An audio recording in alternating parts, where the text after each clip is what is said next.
সাজসজ্জা কেবল নিজেকে সুন্দর দেখানোর জন্য নয়, বরং সঙ্গীকে খুশি করার একটি মাধ্যম। নিজের প্রিয় মানুষটির চোখে নিজেকে সুন্দরভাবে উপস্থাপন করা আসলে তার প্রতি সম্মান ও ভালোবাসারই বহিঃপ্রকাশ। স্বামী যখন ঘরে ফিরে তার স্ত্রীকে পরিপাটি ও হাসিখুশি দেখবে, তখন সারা দিনের ক্লান্তি নিমিষেই তার দূর হয়ে যায়।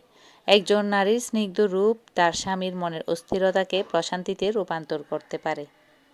সাজসজ্জা অবশ্যই নিজের ভালো লাগার জন্য হতে হবে। যখন আমি নিজের যত্ন নিব এবং নিজেকে সুখী রাখব, তখনই সেই সুখ আমার চেহারায় ফুটে উঠবে। অনলাইন থেকে কিছু শাড়ি অর্ডার দিয়ে এনেছি, যাতে শাড়ি পরতে পারি এখন প্রতিদিন।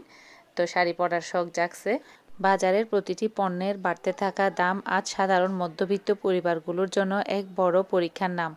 হিসেব করে চলা এখন আর শুধু প্রয়োজন নয়, রীতিমতো একটা শিল্পের পর্যায়ে পৌঁছেছে। তবে এই কঠিন সময়েও ধৈর্য আমাদের টিকে থাকার শক্তি। দ্রব্যমূল্যের ঊর্ধ্বগতি আমাদের শেখাচ্ছে অপচয় না করতে। প্রতিটি টাকার মূল্য এখন আগের চেয়ে অনেক বেশি অনুভব করছি। যতটুকু প্রয়োজন ততটুকু কেনা এবং সাশ্রয়ী জীবনযাপনের অভ্যাসই এখন আমাদের বাজেটকে নিয়ন্ত্রণে রাখার একমাত্র উপায়। আজ যেগুলো রান্না করব সেগুলো বের করে রেখেছি ফ্রিজ থেকে। অলরেডি রান্না বসিয়ে দিয়েছি। এখানে লাউ দিয়ে মুরগি রান্না করছি, আর তিতা করলাটা ভাজি করে নিছি, একদম মানে ফ্রাই করে। তো ভাতও রান্না করে নিছি। আমি অবশ্য খুব সকাল সকাল উঠেই রান্নাটা করতে মানে খুব পছন্দ করি।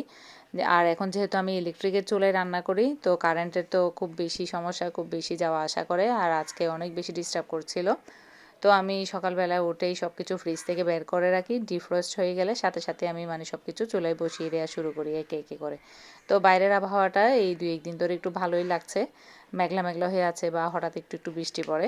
তো একটু গরমের তাপমাত্রাটাও একটু কমে গেছে এই ২-১ দিন। বারান্দায় এসে দেখছিলাম আমি, এর মধ্যে আমার একটা পার্সেল চলে আসছে। অনলাইনে ৩টা শাড়ি অর্ডার করছি, ওগুলো চলে আসছে আজকে।